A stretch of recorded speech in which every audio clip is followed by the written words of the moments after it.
जल सुनवाई से उनके भाषण के पेश रहे संलग्न कर रहे हैं।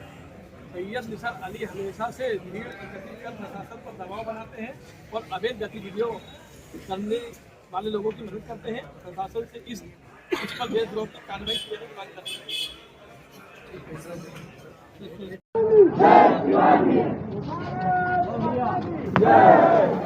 सर वो लोग जो झूठा आरोप लगा रहे हैं कि सरपंच गाली देता है दारू पी के, सरपंच ना दारू पीता है सर, ना उनकी लेडीज है जब उनके घर में रहती तो किसको गाली दी? कि ना तुमने कोई वीडियो या कुछ उनके सारे वो सिर्फ सरपंच को फंसाना चाह रहे हैं। और हम सियाड़ा वाले पूरे सरपंच के साथ में, हम पूरे आदमी सरपंच के साथ में। सरपंच साहब आप कहाँ से आए?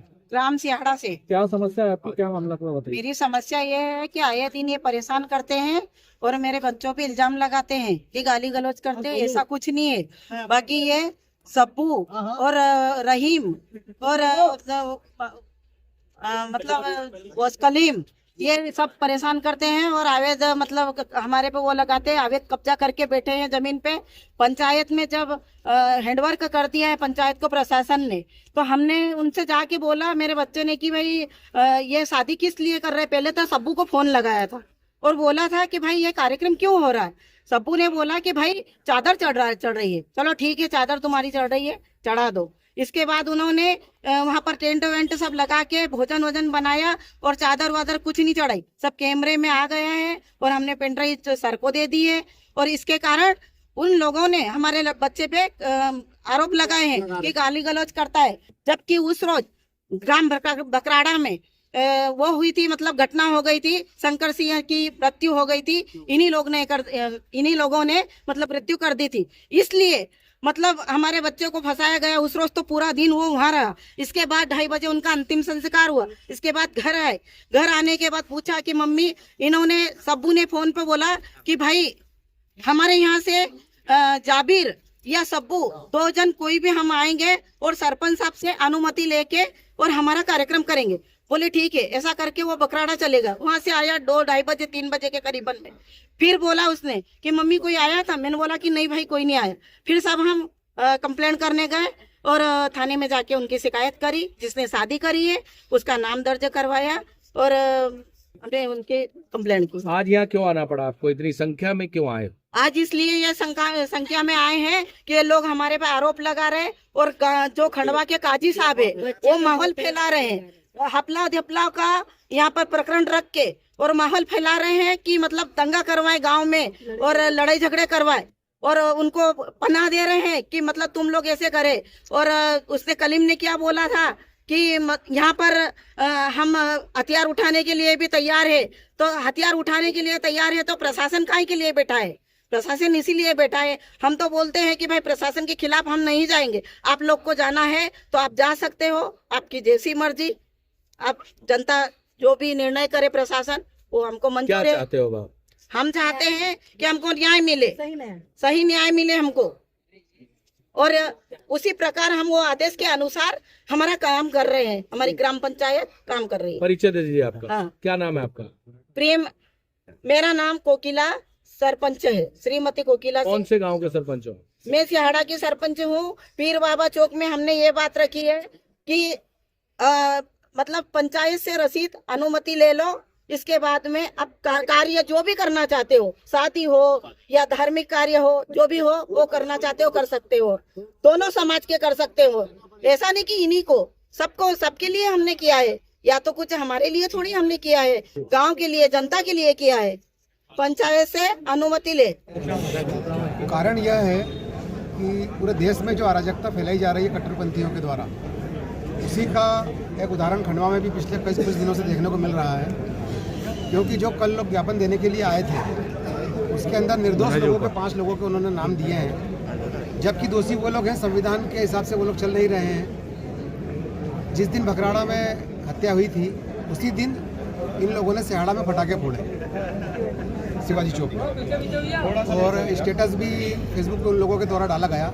जिस प्रकार से उन लोगों ने जो आरोप लगाए हैं वो सभी गलतियां वो लोग कर रहे हैं। इसी प्रकार से जो कल लोग आए थे, जो उनके नेतृत्व में जो एक आए थे कल ये लोग, तो ये हमेशा जो भी अवैध गतिविधियां करते हैं, जो अनैतिक गतिविधियां करते हैं, जो कट्टरपंथी रहते हैं, जो आईएसआई से जुड़े हुए होने का शक है जिनके ऊपर, जो सिमी के लोगों से जुड़े हुए हैं, अरे लोकेंद्र दादा हाथ मत हिलाओ। ऐसे लोगों का यह नेतृत्व यदि सपोर्ट कर रहा है, और हमने जो आज पेन ड्राइव दी है, 8 तरह की बाइट हमने प्रशासन को दी है, जिसके अंदर प्रशासन को खुली चुनौती उन्होंने दी है, और हिंदुओं को भी चुनौती देते हैं वो। तो इस प्रकार से आक्रामक भाषण यदि वो देते हैं तो उनके ऊपर देशद्रोह का केस बिल्कुल बनना चाहिए। प्रशासन ने 8 बार तक यदि गलती करी है, कल एक बार और उन्होंने गलती करी है कि हम पूरा जिला इकट्ठा करेंगे और हम पूरा नेतृत्व बताएंगे, तो इस प्रकार की चुनौतियां न तो हिंदू समाज सहन करेगा और न ही मेरे ख्याल से प्रशासन ने सहन करना चाहिए। जनप्रतिनिधियों का भी वो लोग मजाक उड़ा रहे हैं, जनप्रतिनिधियों पर भी वो गलत जानकारियां प्रेषित कर रहे हैं, जबकि हमारे जनप्रतिनिधि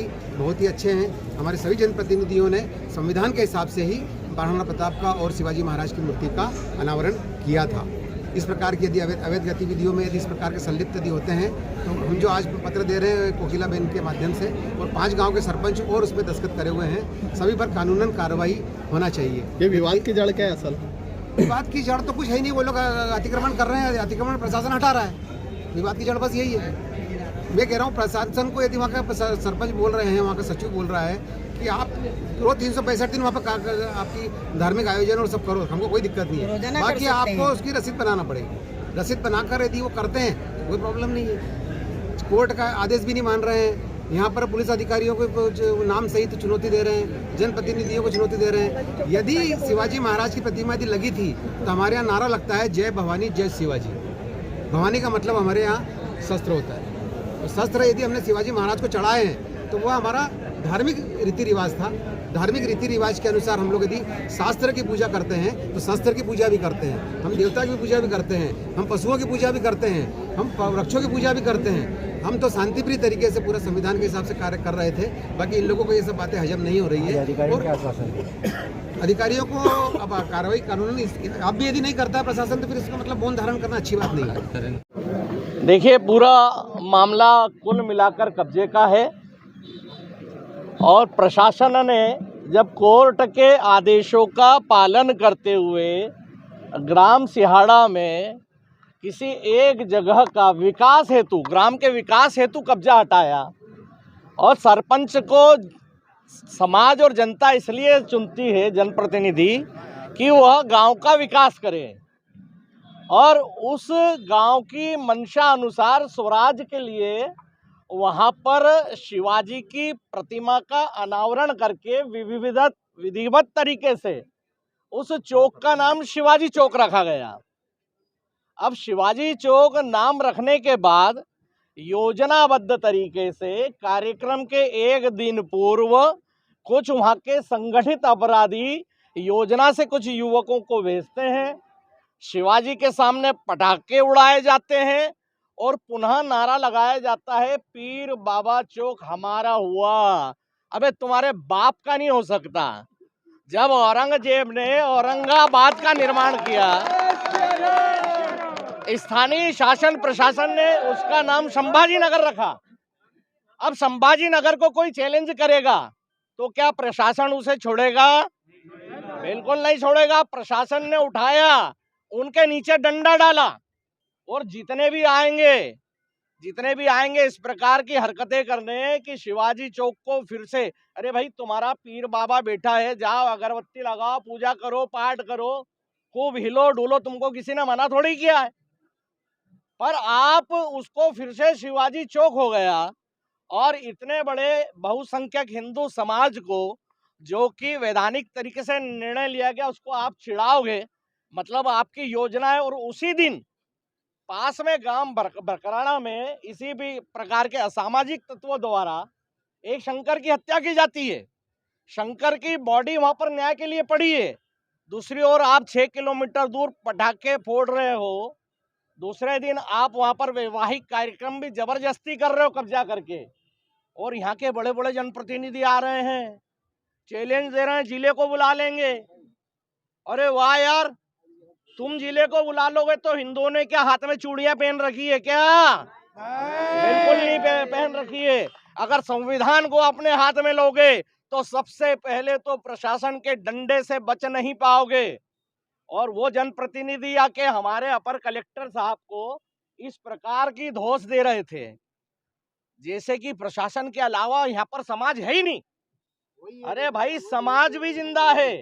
तो जिस प्रकार कल हरकत यहाँ पर की गई, प्रशासन पर दबाव बनाने की हरकत की गई, डराने की हरकत की गई, हापला दीपला का नाम लिया गया, उस हापला दीपला में जहां हमारे एक कार्यकर्ता राजेश फूलमाले की जघन्य तरीके से हत्या कर दी जाती है, मतलब आप ऐसे अनेक राजेशों को मारने की वहां तैयारी कर रहे हो। आप हेमंत को राजेश बनाने की धोस दे रहे हो।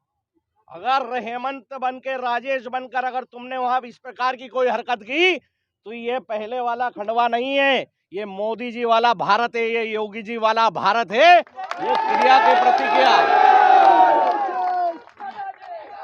मुगालते में रहने की आवश्यकता नहीं है। प्रशासन के नियमों के अंतर्गत आते हुए एवं तुम जैसी क्रिया करोगे वैसी प्रतिक्रिया सिहाड़ा नहीं, पूरा खंडवा का हिंदू समाज देगा। इसलिए कायदे में रहोगे तो फायदे में रहोगे, कायदे में रहो और जो जो संविधान बोल रहा है उसके अनुसार जीना सीखो। अभी तक तुमने मुफ्त में उस मैदान में गुलछर्रे उड़ा लिए, पर आज वहां स्वराज की स्थापना हो चुकी है। शिवाजी महाराज की मूर्ति वहां पर बैठी है, वहां से भगों के पीछे महाराणा प्रताप बैठे हैं। तो मेरा प्रशासन से एक अनुरोध है कि जिस प्रकार इन्होंने आके प्रशासन को यहाँ पर धोस दी और अनैतिक कार्यों के लिए भी दबाव बनाया, इन पर शीघ्र ही शीघ्र, क्योंकि यह पुनः इस खंडवा जिले को हपला दीपला की ओर ले जाने की कोशिश कर रहे हैं, इन्हें समाप्त किया जाए, इन पे कार्रवाई की जाए। और महिलाएं आकर बोलती है कि ये देश पहले हमारा था, तुम्हारे बाप का नहीं था, ये देश शिवाजी का था, महाराणा प्रताप का था, राम का था, कृष्ण का था ये देश, और ये देश राम कृष्ण और शिवाजी का ही रहेगा। और इन्हीं शासन में आप भी शांति से रह सकते हो और हम भी रह सकते हैं।